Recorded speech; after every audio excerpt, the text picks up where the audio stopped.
press the bell icon on the YouTube app and never miss another update. शुभ दिन बच्चों। हम जान रहे थे महाभारत की खोज में सिंधु घाटी सभ्यता के अंतर्गत हमने जाना भगवद गीता क्या है, उसके जीवन और कर्म क्या हैं, उसके अंतर्गत कौन कौन आते हैं, ये सारे सब चीज़ें हमने जाना। और आज हम जानेंगे महावीर और बुद्ध, उनकी वर्ण व्यवस्था। गौतम बुद्धा, महावीर। जैन धर्म और बौद्ध धर्म दोनों क्या है, वैदिक धर्म से कटकर अलग हुए थे। यानी जैन धर्म और बुद्ध धर्म जो है, बौद्ध धर्म, ये दोनों धर्म किससे कटकर अलग हुए हैं, वैदिक धर्म से अब अलग हुए हैं।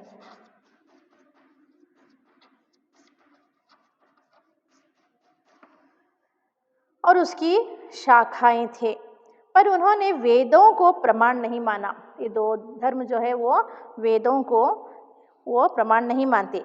तमाम और बातों में सबसे बुनियादी बात, यानी दूसरी बातों में सबसे खास बात यह है कि आदि कारण के बारे में वे या तो मौन है या उसके अस्तित्व से क्या है वो इनकार करते हैं, या तो इन सब के रिलेटेड से क्या है, तमाम और बातों से इस बुनियादी बात है कि आदि कारण के बारे में एक्सेट्रा एक्सेट्रा अलग अलग कारणों के इस वजह से पता नहीं वो एकदम मौन है या वो उसके लिए क्या है, उसके अस्तित्व से ही वो क्या है इनकार करते हैं, इग्नोर करते हैं।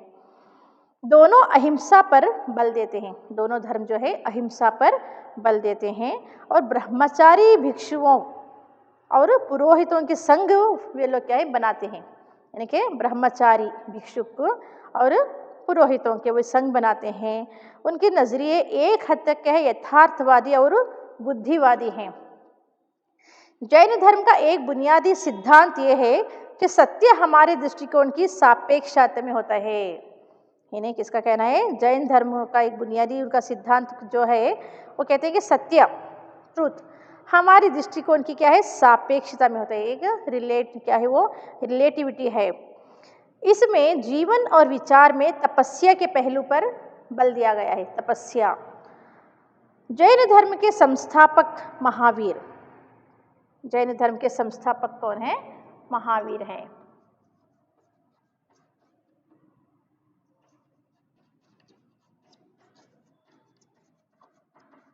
फाउंडर कौन, जैन धर्म के महावीर। और बुद्ध जो हैं, गौतम बुद्धा, ये समकालीन थे, दोनों के आचार विचार समान थे और दोनों भी क्या है क्षत्रिय थे। बुद्ध की मृत्यु ईसा पूर्व 544 में 80 वर्ष की आयु में हुई। बुद्धा की मृत्यु, बुद्धा का मरण कब हुआ, ईसा पूर्व बिफोर क्राइस्ट 544 में, यानी कि जब वे 80 वर्ष के थे, 80 ईयर्स की एज में उनकी मृत्यु हुई। ये अजीब संयोग है कि मई, ये पंक्तियां बौद्ध संवत 2488 की पहली तारीख को वैशाखी पूर्णिमा के दिन लिख रहा हूँ। यानी पंडित जवाहरलाल नेहरू कह रहे हैं कि इत्तेफाक की बात है, यानी कि अजीब संयोग है ये। यानी कि क्या है, इतिहासकारों ने जब उनकी मृत्यु 544 में यानी कि 80 वर्ष में हुई और तभी क्या है बौद्ध संवत शुरू हुआ था, इतिहासकारों ने यानी कि हिस्टोरियन जो है बाद की तारीख यानी ईसा पूर्व 487 बताई है। ये अजीब संयोग है, यानी कि ये अति अजीब इत्तेफाक है कि नेहरू कह रहे हैं कि मैं ये पंक्तियाँ उस तब लिख रहा हूँ जब बौद्ध संवत 2488 की पहली तारीख को यानी कि वैशाखी पूर्णिमा के दिन मैं लिख रहा हूँ करके पंडित नेहरू जो है अपने विचारों को व्यक्त कर रहे हैं। बौद्ध साहित्य में लिखा है कि बुद्ध का जन्म वैशाख, मई या जून के महीने में इसी पूर्णिमा के दिन हुआ था। यानी कि बुद्धा का जन्म जो है, बुद्धा का जन्म कब हुआ था, यानी कि बौद्ध साहित्य में लिखा गया है कि इसका जन्म वैशाख में ही, वैशाख का महीना यानी कि मई और जून के बीच में एंड जून के महीने में इसी पूर्णिमा के दिन हुआ था। इसी तिथि को उन्हें बोध प्राप्त हुआ था, इन्हें ज्ञान भी बुद्धा को बोध भी इसी दिन प्राप्त हुआ था, सेंस नॉलेज। और अंत में इनका निर्वाण भी इसी तिथि में हुआ था। साल्वेशन भी, इनके बोध भी, ज्ञान भी उसी दिन प्राप्त हुआ था और साल्वेशन निर्वाण भी इसी दिन हुआ था, वैशाख का महीना तिथि को, इस तिथि को वैशाख पूर्णिमा के दिन। बौद्ध परिनिर्वाण भी इसी तिथि को हुआ था। बुद्ध में लोक प्रचलित धर्म, अंधविश्वास, कर्मकांड एवं पुरोहित प्रपंच और उनके साथ जुड़े हुए निहित स्वार्थों पर हमला करने का यह साहस था। उन्होंने आध्यात्मिक, धर्म, वैज्ञानिक नजरिए की तथा चमत्कारों, अलौकिक व्यापारों आदि की भी यहाँ पर क्या है, निंदा की है। इन्हें इन चीज़ों की बुराई करते हैं। उन्होंने आध्यात्मिक, स्पिरिचुअल लाइफ, धर्म वैज्ञानिक नजरिए की और चमत्कारों, ये जो मिराकल्स हुआ करते हैं, अलौकिक अद्भुत व्यापारों की भी वे क्या है, निंदा करते हैं। उनका आग्रह क्या है, तर्क, विवेक और अनुभव पर था। जस्ट वो अनुभव पर ही क्या है, तर्कों के द्वारा, विवेक के द्वारा ही वे मानते थे और इन सब चीज़ों की वो निंदा करते थे। उनका बल नैतिकता पर था, मॉरलिटी पर था। उनकी पद्धति जो है, उनका मेथड जो था वो मनोवैज्ञानिक विश्लेषण की थी, यानी कि साइकोलॉजिकल एनालिसिस पर वो करते थे। ऐसा मनोविज्ञान जिसमें आत्मा के लिए कोई जगह नहीं है, यानी कि आत्मा के लिए मनोविज्ञान जिसमें आत्मा के लिए क्या है, कोई जगह, कोई स्थान नहीं है।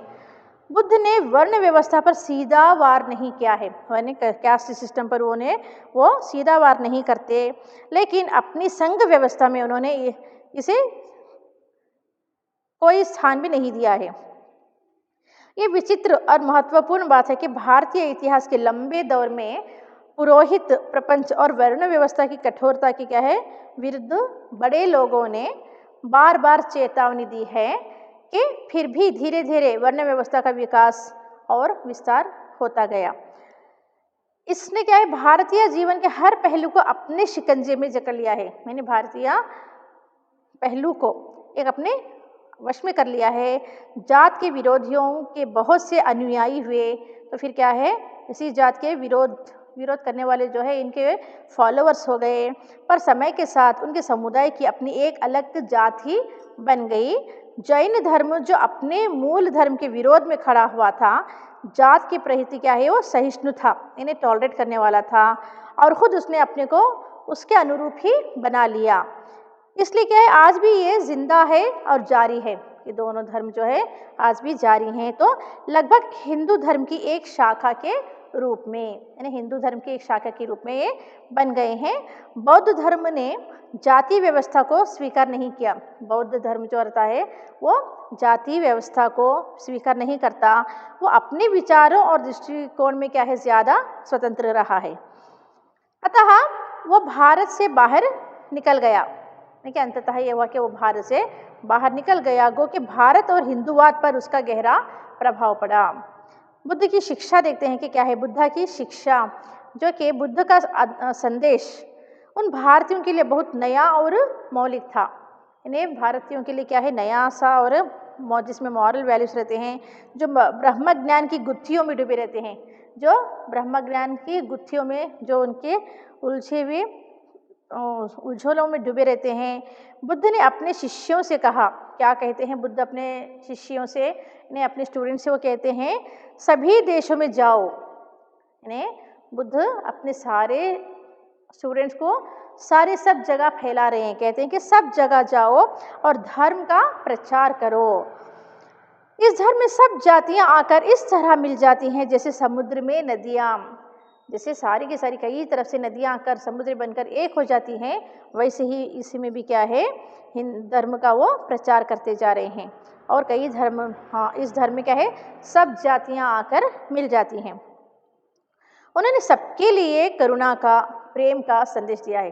करुणा, दया, सिंपैथी, लव, उसी का सब मैसेज रहता है। क्योंकि इस संसार में घृणा का अंत घृणा से नहीं होता। इन्हें घृणा को हमें नफरत को प्यार से जीतना चाहिए। इस तरह से घृणा का अंत घृणा से मत करो, नफरत से नफरत ना मिटाओ। घृणा का अंत यानी नफरत का अंत प्रेम से करो। यही उनकी बहुत सी सुंदर वाणी है। अतः मनुष्य को क्रोध पर दया से और बुराई पर भलाई से काबू पाना चाहिए। मनुष्य को क्या है, जब क्रोध आता है, जब मनुष्य क्रोधी बन जाता है तो अपने आप में क्या है, फर्स्ट से दया भरनी पड़ती है, सिंपैथी दिखानी पड़ता है, काइंड होना पड़ता है।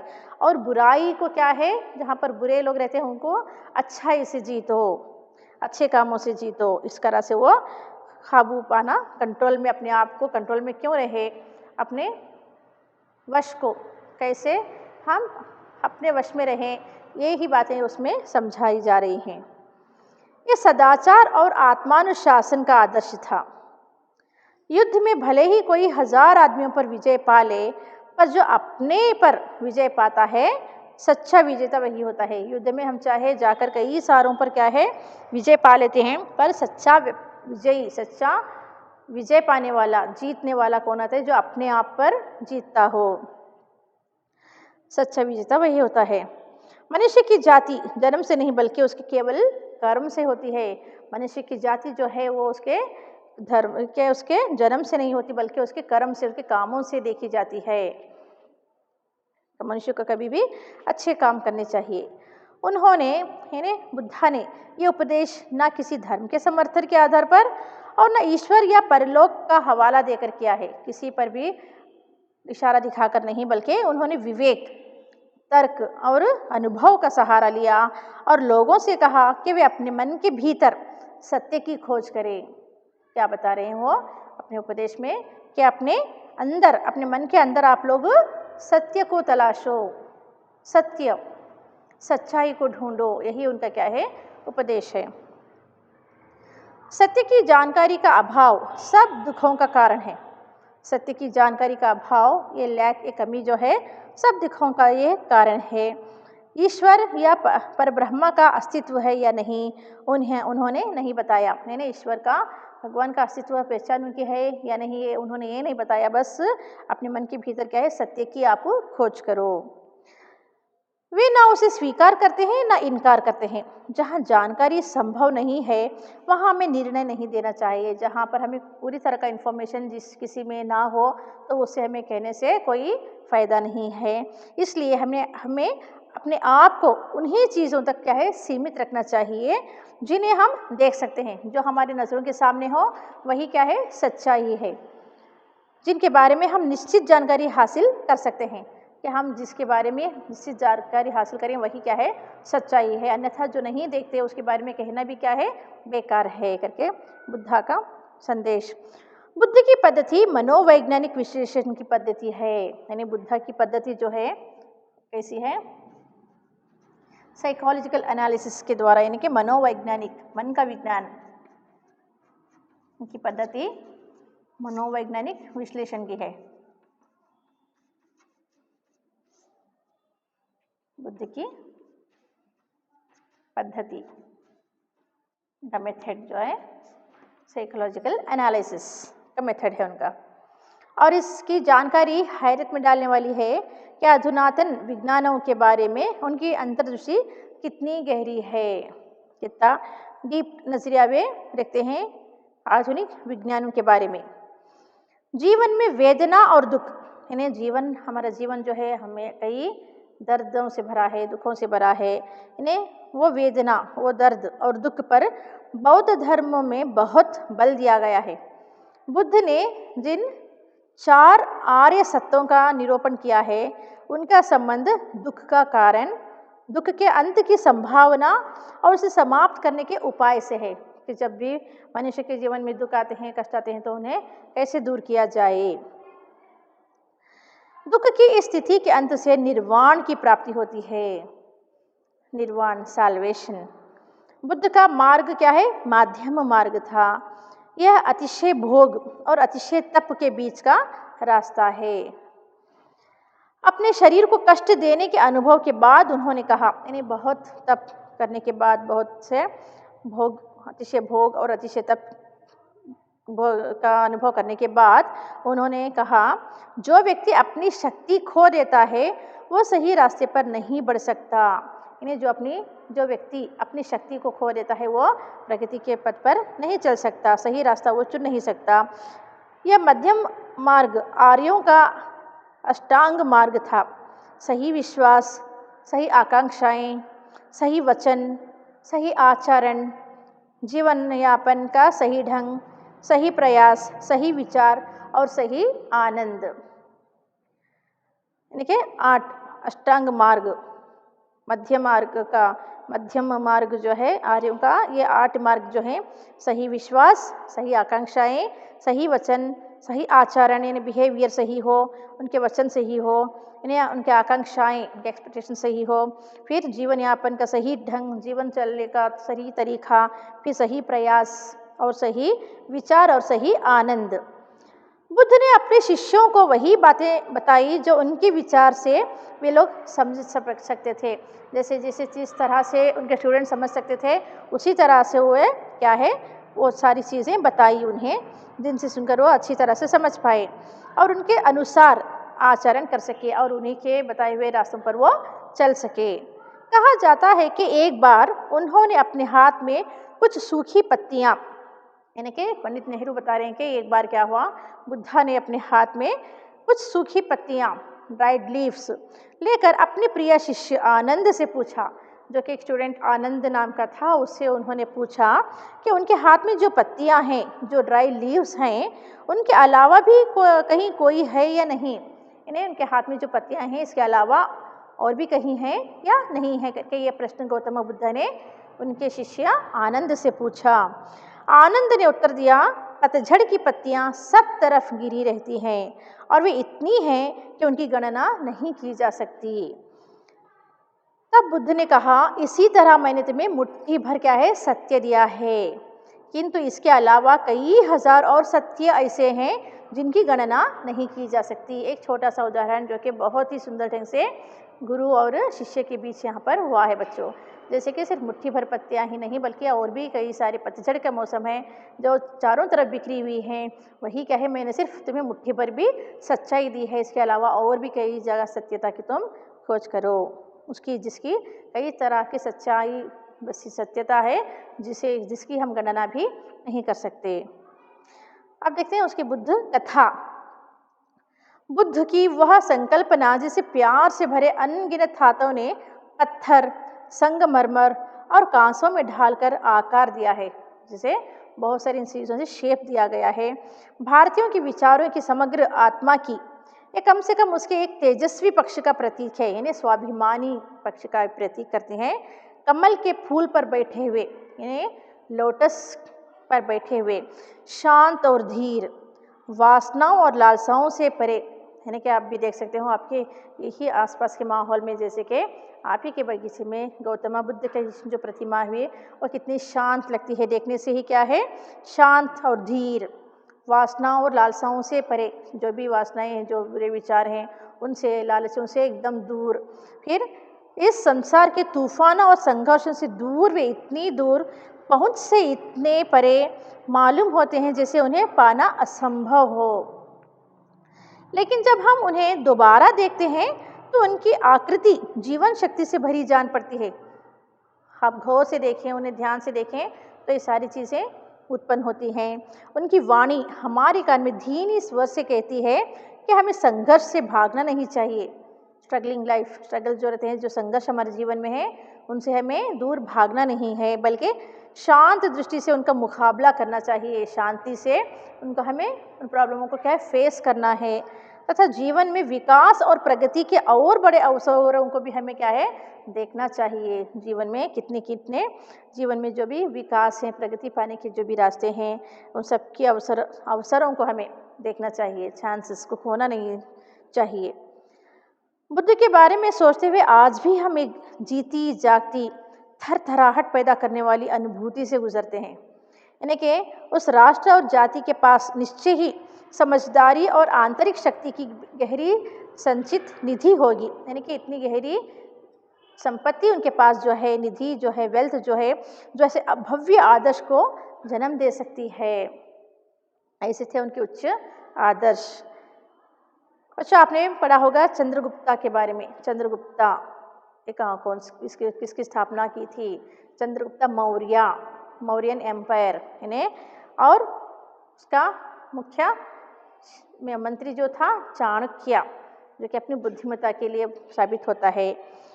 मौर्य साम्राज्य की स्थापना, अब यहाँ पर हम देखते हैं मौर्य राज्य की स्थापना।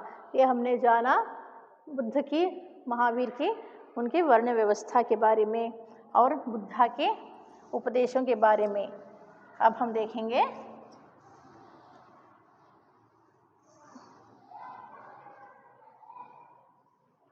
अब जानेंगे चंद्रगुप्त और चाणक्य यानी मौर्य राज्य की स्थापना कैसी हुई।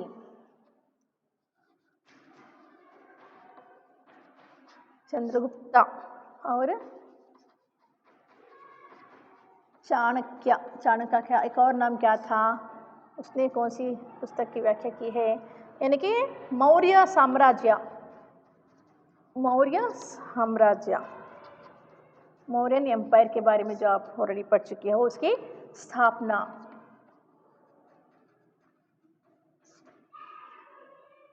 भारत में बौद्ध धर्म का प्रचार धीरे धीरे होता रहा। मूल रूप से ये एक क्षत्रिय आंदोलन था और शासक वर्ग तथा पुरोहितों के बीच संघर्ष का ये प्रतिनिधित्व करता था। किन किन के बीच? शासक वर्ग और पुरोहितों, इनके बीच। पश्चिमोत्तर प्रदेश पर सिकंदर ने आक्रमण से, यानी सिकंदर अलेक्जेंडर के आक्रमण से क्या है, इस विकास को आगे बढ़ाने में विशेष मदद मिली, एक हेल्प मिली हमें। किसके अटैक से? सिकंदर के, सिकंदर आज़म ने, अलेक्जेंडर दी ग्रेट। और दो ऐसे विलक्षण व्यक्ति सामने आए, और ऐसे विलक्षण शक्ति, इन दो व्यक्ति ऐसे सामने आए जिन्होंने बदलती हुई परिस्थितियों का लाभ उठाते हुए, जो परिस्थितियां उस समय बदल रही थी उसका पूरे का पूरा लाभ उठाया उन्होंने, उन्हें अपनी मर्जी के मुताबिक ढाल दिया और वे उसका फ़ायदा उठा के अपनी मर्जी से वे चलने लगे। ये थे चंद्रगुप्त मौर्य और उनके मित्र, मंत्री और सलाहकार चाणक्य। चंद्रगुप्त और चाणक्य यानी कि सिकंदर के आक्रमण से, विकास से आगे बढ़ते हुए उन्होंने क्या है, इन परिस्थितियों का लाभ उठाए, फिर वे अपने तरीके से कामकाज करते गए। ये दो व्यक्ति थे चंद्रगुप्त मौर्य यानी मौर्यन एम्पायर, चंद्रगुप्त मौर्य, मौर्य सुनते ही आप कह सकेंगे कि मौर्यन एम्पायर है ये। और उनके मित्र जो कह सकते हैं, या मंत्री कह सकते हैं, या सलाहकार, एडवाइजर जो हैं चाणक्य। इन दोनों का मेल बहुत कारगर साबित हुआ। ये दोनों मिलकर क्या धूम मचाई। देखते हैं, दोनों मगध के उस शक्तिशाली नंद साम्राज्य से निकाल दिए गए थे। इन दोनों को कहाँ से निकाल दिया गया था? मगध, मगधा, मगध के शक्तिशाली नंद साम्राज्य, नंदास का दौर था उस समय वो वहाँ से निकाल दिए गए थे, जिसकी राजधानी क्या थी? पाटलिपुत्र यानी कि आधुनिक पटना, यानी कि मगध, मगध की राजधानी उस समय पाटलिपुत्र थी, अब के प्रेजेंट पटना को कहते हैं। दोनों पश्चिमोत्तर प्रदेश में तक्षशिला गए, तो दोनों मिलकर कहाँ चले गए? तक्षशिला गए और उन यूनानियों के संपर्क में आए। वहाँ पर वो लोग किनके संपर्क में आए?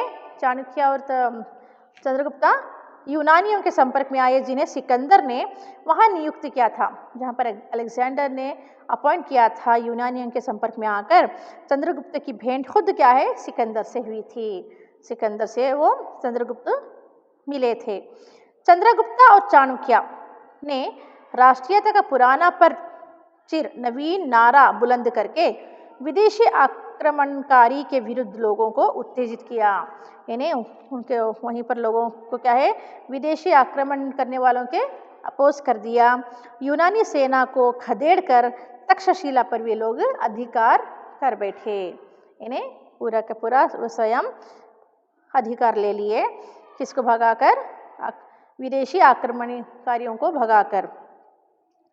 राष्ट्रीयता की पुकार सुनकर बहुत से लोग चंद्रगुप्त के साथ हो गए, यानी कि राष्ट्रीयता, राष्ट्र के बारे में प्रेम, ये जानकर बहुत सारे लोग जो है चंद्रगुप्त के फेवर में हो गए और उन्हें साथ लेकर चंद्रगुप्त कहाँ गए, पटना तक पहुंच गया। सिकंदर की मृत्यु के 2 ही वर्ष में उसने पाटलिपुत्र पर अधिकार करके मौर्य साम्राज्य की स्थापना की। यानी कि किसकी मृत्यु के बाद, सिकंदर की मृत्यु के 2 ही साल बाद उसने पाटलिपुत्र पर अधिकार कर लिया। यानी अटैक वहाँ पर पाटलिपुत्र पे करके वहीं पर उसने किसकी स्थापना कर दी, मौर्य साम्राज्य की स्थापना कर दी। लिखित इतिहास में पहली बार एक विराट केंद्रीय राज्य की स्थापना हुई। यानी रिटन कॉन्स्टिट्यूशन में क्या है, रिटन हिस्ट्री में एक पहली बार हुआ है जो इतना विराट, इतना बड़ा केंद्रीय राज्य की स्थापना में हुआ है। पाटलिपुत्र इस महान साम्राज्य की राजधानी बन गया। फिर यह नया राज्य था कैसा, जो अभी इसके दौर में आया गया, चंद्रगुप्त मौर्य के दौर में आया हुआ ये नया राज्य, नया स्टेट कैसा होगा। सौभाग्य से हमें इसका पूरा ब्यौरा मिलता है। लकीली हमें इस सब का सब पूरे का पूरा ब्यौरा इनकम्प्लीट हमें उस टाइम का दौर कैसा था, क्या था, सब कुछ इसके बारे में पता है करके पंडित नेहरू जी बता रहे हैं। भारतीय भी और यूनानी भी। एक विवरण सेल्यूकस के राजदूत मेगास्थनीज ने छोड़ा था। सेलेक्यूस सुना होगा आपने, सिलेक्यूस के राजदूत मेगास्थनीज। सिल्यूकस।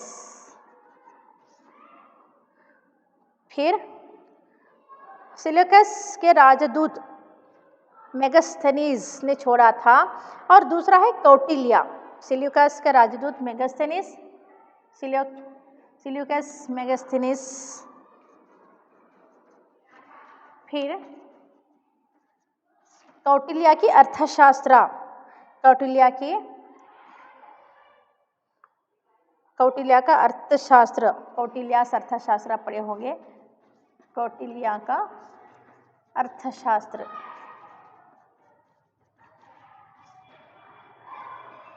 जो कहीं अधिक महत्वपूर्ण राजनीति शास्त्र हैं और उसी समय की वे रचना है। यानी कि अर्थशास्त्र की रचना कौटिल्य ने की थी, मेगास्थनीज, सिल्यूकस।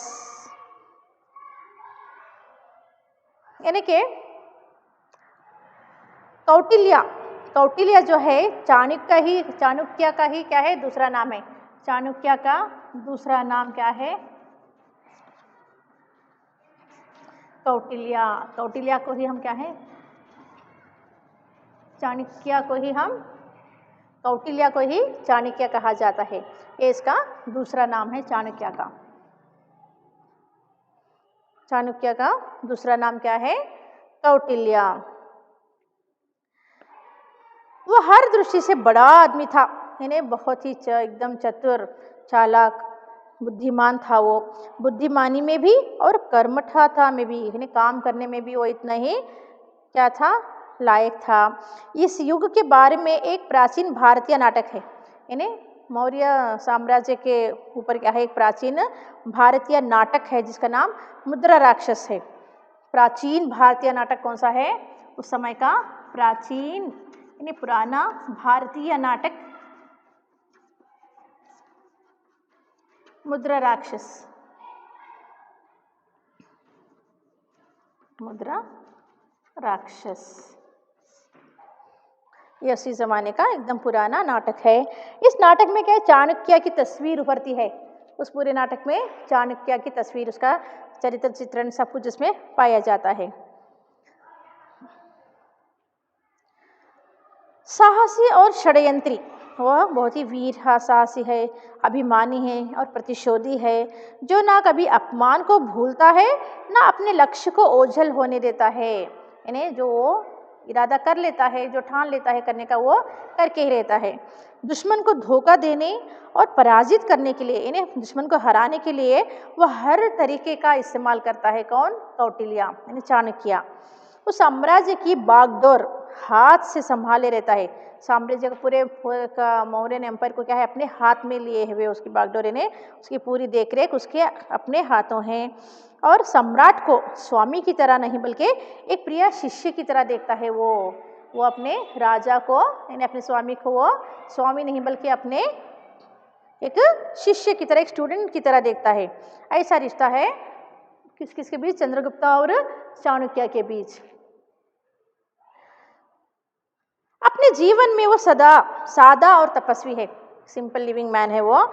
ऊंचे पदों की शान शौकत में उसकी दिलचस्पी नहीं है, यानी बड़े जो भी शान शौकत की लग्जरी हाईफाई है उसमें उसकी इंटरेस्ट नहीं है, उसमें रुचि नहीं है।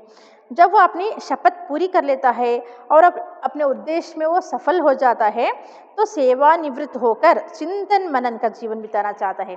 जब अपनी सारी की सारी जिम्मेदारियां कर्तव्यों को पूरा करे तो वो क्या चाहता है? वो सेनानिवृत्त होकर, यानी रिटायर्ड होकर चिंतन मनन का जीवन, सिंपल जीवन वो बिताना चाहता है। अपने लक्ष्य को पूरा करने के लिए शायद ही कोई ऐसी बात कही रहे हो जिसे करने में चाणक्य को किसी प्रकार का क्या है? संकोच नहीं है। वो विदाउट हेजिटेशन क्या है? अपने इरादों को पूरा करता है। चाणक्य के अर्थशास्त्र में, अर्थशास्त्र की रचना जो कि कौटिल्य यानी चाणक्य ने की है, उसमें व्यापक स्तर पर अनेकानेक विषयों पर लिखा गया है। बहुत सारे विषयों पर उसमें लिखा गया है। उसमें शासन के सिद्धांत और व्यवहार के लगभग सभी पहलुओं पर क्या है? विचार किया गया है, यानी कि शासन कैसे करें। इसमें चंद्रगुप्त की विराट सेना का विस्तार में वर्णन किया है। चंद्रगुप्त की उस समय सेना जो कि बहुत ही बड़ी थी उसके बारे में भी है इन्हें अर्थशास्त्र में। चाणक्य का कहना है कि केवल संख्या से कुछ नहीं होता, यानी आर्मी में संख्या का होना जरूरी नहीं है, अनुशासन और उचित नेतृत्व के अभाव में वे बोझ बन जाते हैं। इसमें रक्षा और किलेबंदी के बारे में भी क्या है? बताया गया है। पुस्तक में चर्चित अन्य विषयों में व्यापार और वाणिज्य, यानी कि पुस्तक में, यानी कि इस अर्थशास्त्र में चर्चित किन किन विषयों पर है? व्यापार और वाणिज्य, यानी ट्रेड एंड कॉमर्स के बारे में, विवाह, कानून और न्यायालय, लॉ एंड जस्टिस के बारे में, नगर व्यवस्था, सिविक ऑर्डर के बारे में, सामाजिक रीति रिवाज, विवाह और तलाक यानी मैरिज एंड डिवोर्स के बारे में, स्त्रियों के अधिकार यानी वुमेन्स राइट्स, फिर कर और लगान, टैक्स, इनकम, फिर कृषि, फार्मिंग, खानों और कारखानों, फैक्ट्रीज एंड इंडस्ट्रीज के बारे में, उनको कैसे चलाते हैं, फिर दस्तकारी, हैंडीक्राफ्ट उसके बारे में, फिर मडियाँ, एग्स, फिर बागबानी, गार्डनिंग, उद्योग धंधे, बिजनेस एंड ट्रेड, फिर सिंचाई, वेल्थ एंड इरिगेशन, जहाज़ और जहाज़ रानी यानी कि पोर्ट्स के बारे में, फिर निगमें, जनगणना, सेंसस के बारे में, मत्स्य उद्योग, फिशरीज, कसाई खाने, स्लॉटर्स, पासपोर्ट और जेल, सब चीज़ें क्या है? इस अर्थशास्त्र में शामिल हैं। इसमें विधवा विवाह को मान्यता दी गई है, यानी विडो रीमैरिज को उसमें क्या है? मान्यता दी गई है। और विशेष परिस्थितियों में जो है तलाक भी दिया जा सकता है, डिवोर्स को भी लेकर उसमें सारी की सारी कंडीशंस का ब्यौरा इस अर्थशास्त्र में मौजूद है। अपने राज्याभिषेक के समय, यानी अपने राज्य का जब अभिषेक किया जाता है तो उसके समय राजा को इस बात की शपथ लेनी पड़ती थी कि वो प्रजा की सेवा करेगा। इस पर मामूल एज यूजुअल जो है राज्य में राजा कैसा होना चाहिए? जो उसका प्रजा का हित करे, यानी प्रजा की सेवा करे, उसका सुख उसकी प्रजा के सुख में है, यानी राजा का सुख प्रजा का सुख, प्रजा सुखी है तो राजा भी सुखी, उसकी खुशहाली यानी प्रजा की खुशहाली में ही राजा की खुशहाली भी है। वो उसी को अच्छा समझेगा जो उसकी प्रजा को अच्छा लगेगा, यानी प्रजा के जैसे जैसे ख्वाहिशात होंगे उनके हिसाब से चलना ही क्या है? राजा का काम है। ये सारी चीज़ें शपथ में ली जाती थी, उसे नहीं जो खुद को अच्छा लगे। यदि राजा उत्साही होगा तो प्रजा भी क्या है? समान रूप से उत्साही होगी। सार्वजनिक काम राजा की मर्जी के मोहताज नहीं होते, इन्हें राजा को पूछकर ही काम करना है, ऐसा उस समय के राजा के दौर में नहीं हुआ था। उसे खुद हमेशा इनके लिए तैयार रहना चाहिए। यदि कोई राजा अनीति करता है, यानी कोई गलत व्यवहार करता है, बुरा व्यवहार करता है, तो उसकी प्रजा को क्या है? पूरे का पूरा राइट है कि वो उसे हटाकर किसी दूसरे को उसकी जगह पर बिठा सकते थे। ये था मौर्य साम्राज्य के दौर का तरीका। अब यहाँ पे आता है अशोका। कलिंगा युद्ध का था, जब से कत्लेआम देखा उस युद्ध में उसने, तो उसने निश्चय कर लिया कि मैं अब आइंदा दोबारा कभी युद्ध नहीं करूँगा, है ना। अशोका का तो यही दर्द था। 273 चंद्रगुप्त मौर्य हो गया है। अब देखते हैं अशोका के बारे में हम जानकारी प्राप्त करेंगे कि अशोका कहाँ का उत्तराधिकारी था, उसने उसके समय में कौन से युद्ध किए थे और उसने क्या निर्णय किया था।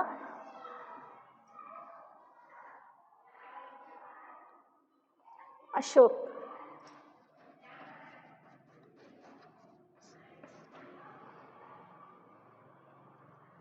यानी कि 273 273 ईसा पूर्व, बिफोर क्राइस्ट, 273 BC अशोक महान साम्राज्य का उत्तराधिकारी हुआ था। इससे पहले वो पश्चिमोत्तर प्रदेश का क्या है, शासक रह चुका था। अब वो क्या है, उत्तराधिकारी बना है, जिसकी राजधानी विश्वविद्यालय की नगरी तक्षशिला थी। यानी कि अशोका की राजधानी तक्षशिला। उस समय साम्राज्य के भीतर भारत का बहुत बड़ा भाग आ गया था।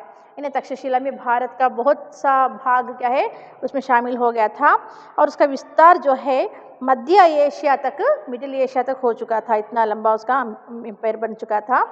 केवल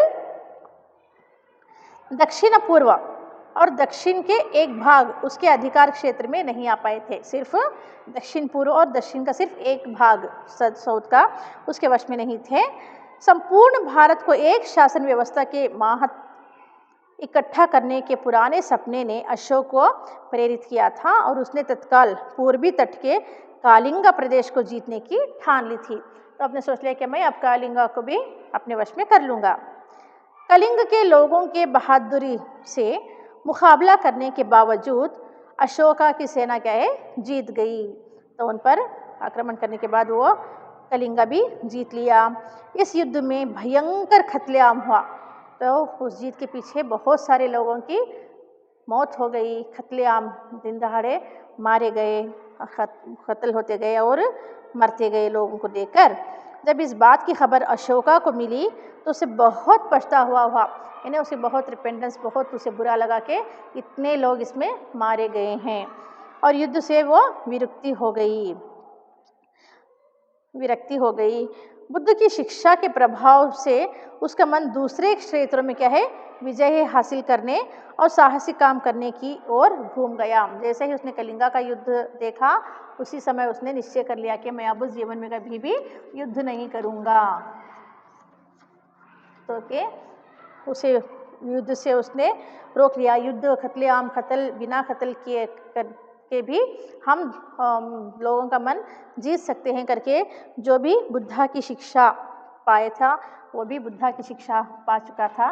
तो उसके उपदेश जो थे बुद्धा की शिक्षा से उसने क्या निश्चय कर लिया, उसका मन किन चीज़ों में बढ़ गया, विजय हासिल करने और साहसिक काम करने की ओर घूम गया। अशोका के विचारों और कर्मों के बारे में हमें फरमानों से जानकारी मिलती है। यानी कि फरमान जो समय के लिखकर भेजे जाने वाले, जो कि इनविटेशन कार्ड जो कहते हैं, फरमान जो कि राजा लोग लिखकर भेजते थे, उनसे हमें इन्फॉर्मेशन मिलता है जो उसे जारी किए और जो पत्थर और धातु पर खोदे गए, यानी पत्थरों पर और मटेरियल्स पर जो है वो खोदे भी गए। ये फरमान पूरे भारत में फैले हैं और वो आज भी क्या है, मिलते हैं और उन्हें पढ़कर हम समझ सकते हैं अशोका के दौर का, उसके समय का पूरे जानकारी। कलिंगा को साम्राज्य में मिलाए जाने के ठीक बाद ही महामहिम सम्राट ने धर्म के नियमों का उत्साहपूर्ण पालन किया। इन्हें धर्म के पालन जो है, कर्म जो है, उसमें उत्साही होकर उसने भाग लिए। उन नियमों के प्रति प्रेम और उसको यानी धर्म को अंगीकार करना आरंभ कर दिया। उनके एक फरमान में कहा गया है कि अशोक अब आगे किसी प्रकार की हत्या या बंदी बनाए जाने को सहन नहीं करेगा। वो किसी को भी जान से मारेगा नहीं और किसी को भी बंदी नहीं बनाएगा करके उसने डिसाइड कर लिया। कलिंग में मरने और बंदी बनाए जाने वाले लोगों में के 100वें 1000वें हिस्से को भी मैं नहीं करूँगा। सच्ची विजय कर्तव्य और धर्म पालन करके लोगों के हृदय को जीतूंगा करके उसने ये ठान लिया। यानी सच्ची विजय मारकर, लोगों को मारकर नहीं, बल्कि कर्तव्य और धर्म पालन करके, कर्तव्य और धर्म पालन करके मैं लोगों का दिल जीतूंगा करके उसने निश्चय कर लिया। फरमान में आगे कहा गया है, इसके अलावा इन्हें इन फरमानों के, इन कहावतों के अलावा भी यदि कोई इनके साथ बुराई करेगा तो उसे भी जहाँ तक संभव होगा महामहिम सम्राट को झेलना होगा। जो भी बुराई करे मैं टॉलरेट करूँगा पर किसी को मारूंगा नहीं। महामहिम सम्राट की आकांक्षा है कि जीव मात्र की रक्षा हो, उनमें आत्मा संयम हो, उन्हें मन की शांति और आनंद प्राप्त करना चाहते थे वे। इस अद्भुत शासक ने, जिसे आज भी भारत और एशिया के बहुत सारे दूसरे भागों में प्यार से क्या है याद किया जाता है, बहुत ही दिलो जान से इस राजा को याद करते हैं। अपने आप को बुद्ध की शिक्षा के प्रचार में, नेकी और सद्भाव के काम में तथा प्रजा के हित के लिए सार्वजनिक कार्यों के प्रति समर्पित कर दिया राजा अशोका ने। इन्हें प्यार से याद करते हैं, जो कि ये सब विचार किसके थ्रू आए, बुद्ध की शिक्षा पाकर। उसने ऐलान कर दिया, इन्हें के उसने क्या ऐलान किया, क्या अनाउंसमेंट कर दिया कि वो इसके लिए हमेशा तैयार है, इन सब चीज़ों के लिए तैयार रहूँगा मैं, नेकी करने के लिए, अच्छे काम करने के लिए, सद्भाव के लिए। इस हर स्थान पर और हर समय सरकारी कर्मचारी जनता के कार्यों के बारे में उसे बराबर सूचना देते रहे, चाहे जिस समय और जहाँ भी हो वो लोक हित के लिए क्या है अवश्य काम करेगा। जहाँ पर भी क्यों न जाने पड़े, मैं लोगों के हित के लिए, उनके काम में मैं आगे रहूँगा। खुद कट्टर बौद्ध होने पर भी उसने दूसरे धर्मों को बराबर आदर दिया और महत्व दिया। अशोक बहुत बड़ा निर्माता भी था। उसने अपनी कुछ बड़ी इमारतों को बनाने में मदद के लिए विदेशी कारीगरों को भी रख छोड़ा था, बाहर के विदेशी लेबर्स को भी वो यहाँ पर छोड़ा था, उसकी अपनी बड़ी बड़ी इमारतें, मॉन्यूमेंट्स तैयार करने के लिए। ये नतीजा एक जगह इकट्ठे बने स्तंभों के डिज़ाइन से निकाला गया है, जो पार्सिपोलिस की याद दिलाता है। लेकिन इस शुरू की मूर्ति कला और दूसरे अवशेषों में भी भारतीय कला परंपरा की विशेषता क्या है दिखाई पड़ती, की जो कि है अशोका के समय के निर्मित सांची का स्तूपा। आप देख सकते हो अपनी पाठ्यपुस्तक में, सांची, द स्तूपा ऑफ सांची। 41 साल तक यानी 41 ईयर्स तक अनवरत कंटिन्यूस शासन करके बाद ईसा पूर्व 232 में अशोका की मृत्यु हुई। जन्म 273 में, मृत्यु अशोका की मृत्यु कब भी ईसा पूर्व 232 बीसी में, बिफोर क्राइस्ट।